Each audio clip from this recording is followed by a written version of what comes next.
नमस्कार। आज हम कक्षा 3 में पर्यावरण विषय में पाठ 15 जिसका नाम है मेरा घर और उनका घर पाठ का अध्ययन करेंगे।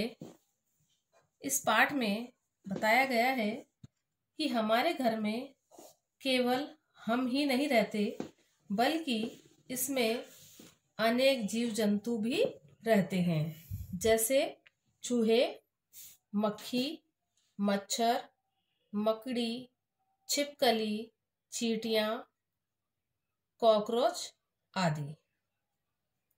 हम अनेक जानवरों को पालते हैं।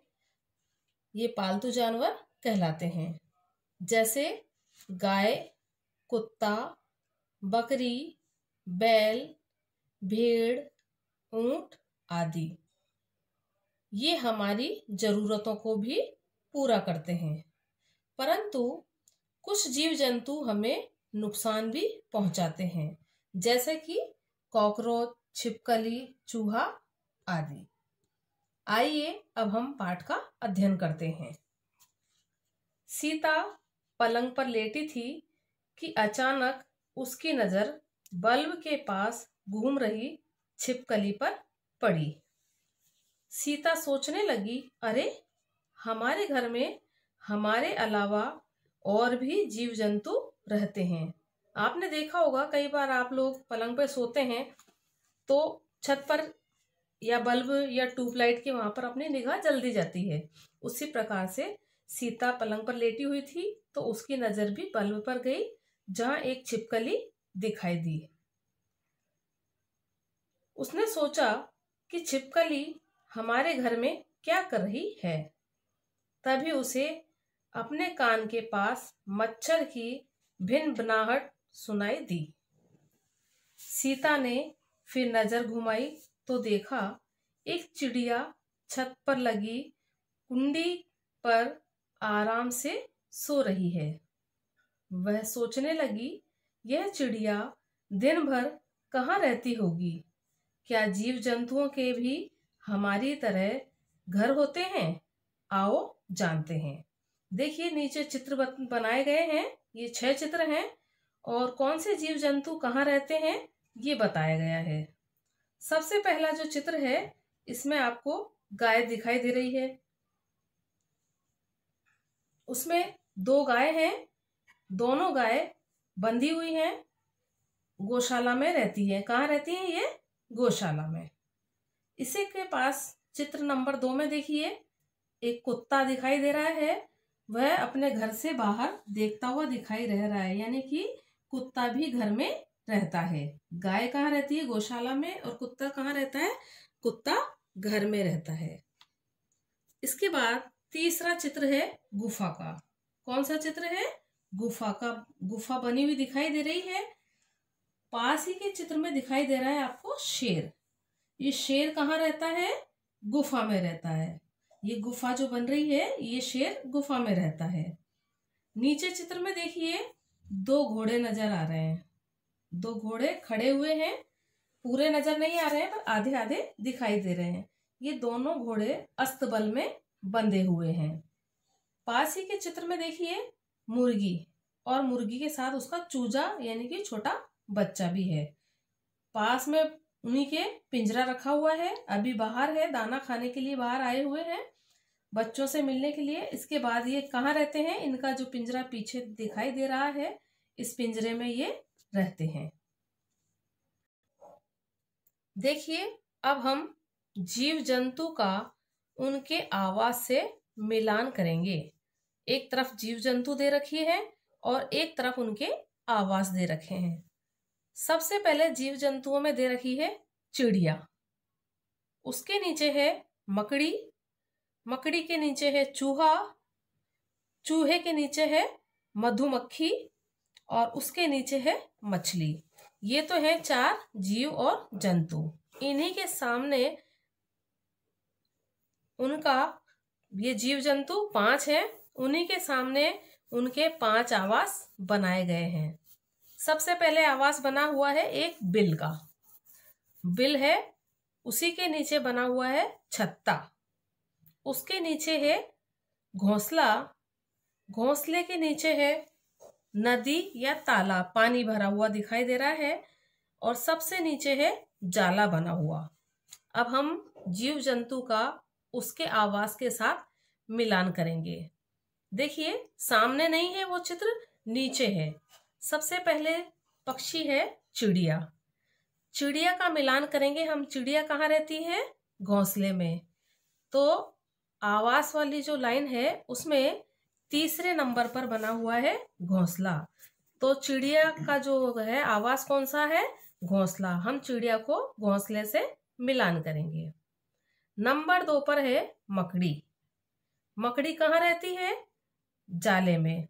तो आवास उसका है जाले में। आवास है नीचे ही नीचे जो 5वें नंबर पर है। मकड़ी को मिलान करेंगे हम जाले से। नंबर 3 पर है चूहा। चूहा कहाँ रहता है? बिल में। तो चूहे को हम बिल से मिलान करेंगे तो उसका आवास है बिल। उससे हम पहले नंबर पर जो बिल बना हुआ है उससे मिलान कर देंगे। नंबर 4 पर है मधुमक्खी। मधुमक्खी कहाँ रहती है? छत्ते में। मधुमक्खी का छत्ता होता है, मधुमक्खी वहीं रहती है, जिससे हमें शहद की प्राप्ति भी होती है। तो मधुमक्खी का छत्ता है दूसरे नंबर पर, यानी कि बिल के नीचे। तो मधुमक्खी का मिलान करेंगे हम छत्ते से। अंत में है नीचे ही नीचे मछली। मछली कहाँ रहती है? पानी में। तो हम मछली का मिलान करेंगे पानी से। पानी कहाँ है? आवास जो बने हुए हैं उसमें चौथे स्थान पर। आपको भैया बहनों समझ में आ गया होगा कि हमने इसका जीव जंतुओं का मिलान उनके आवास से किया है।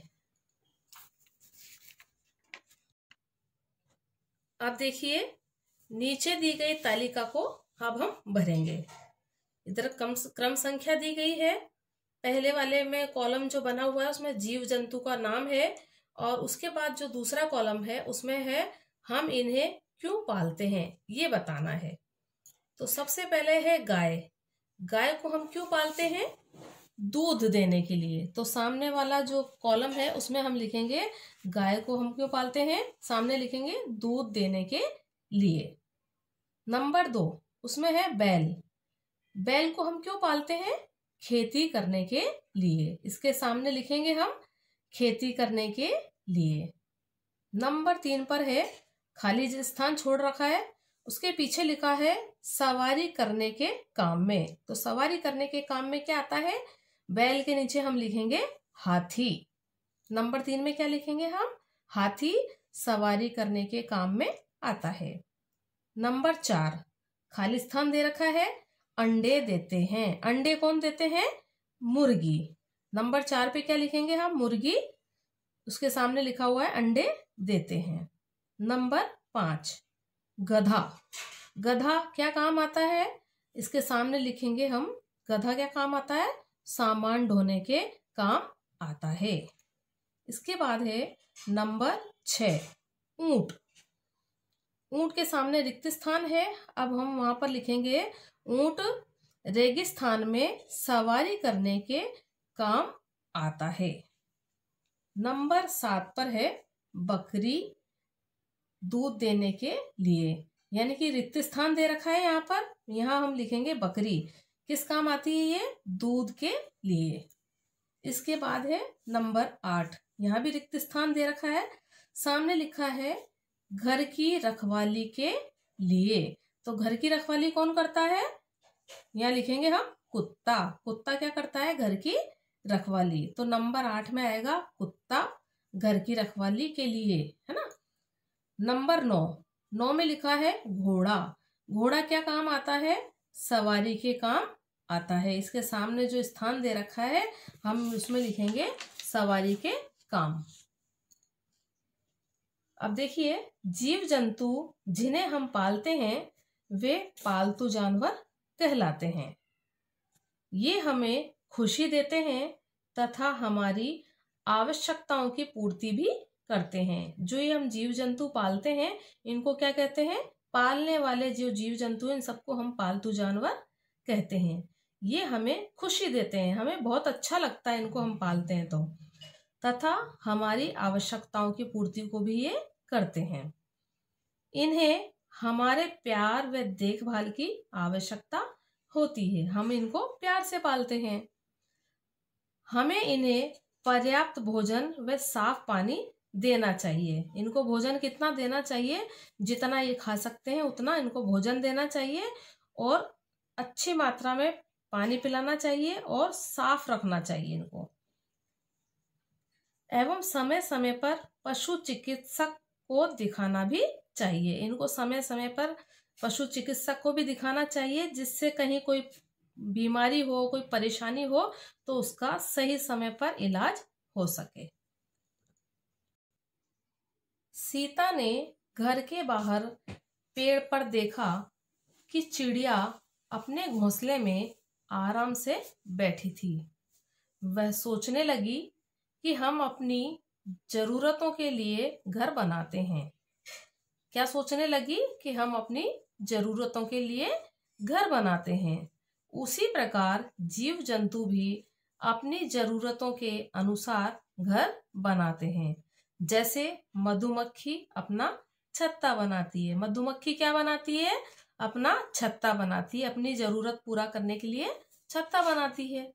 वैसे ही अन्य जीव जंतु भी अपने घर बनाते हैं, लेकिन कुछ जीव जंतु जैसे छिपकली, मक्खी, मच्छर आदि के स्थायी आवास नहीं होते, यानी कि एक जगह ये स्थिर नहीं रहते। ये कभी भी कहीं भी इधर उधर चले जाते हैं। हमें जीव जंतुओं की आवश्यकता अनुसार सहायता एवं रक्षा जरूर करनी चाहिए। अब देखिए हमने इस पाठ में क्या सीखा है। हमने कई बातें सीखी हैं। अब क्या क्या सीखा है ये देखिए।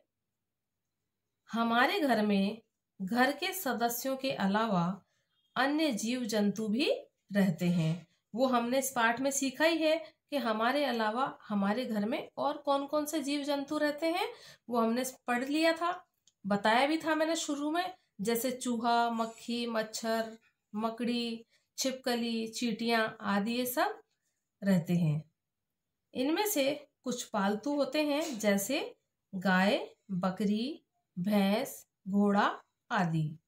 ये हमारी जरूरतों को पूरा करते हैं। जैसे गाय हमें दूध देती है, बकरी दूध देती है, भैंस दूध देती है, घोड़ा सवारी के काम आता है। तो ये सब हमारी जरूरतों को पूरा करते हैं।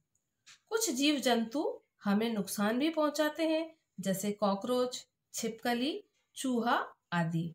तो जो हमें नुकसान पहुंचाते हैं, इन जीव जंतुओं से हमको सावधान रहना चाहिए। जीव जंतुओं का भी होता है अपना घर। वो भी रहते हैं अपने घर में निर्भय निडर। धन्यवाद।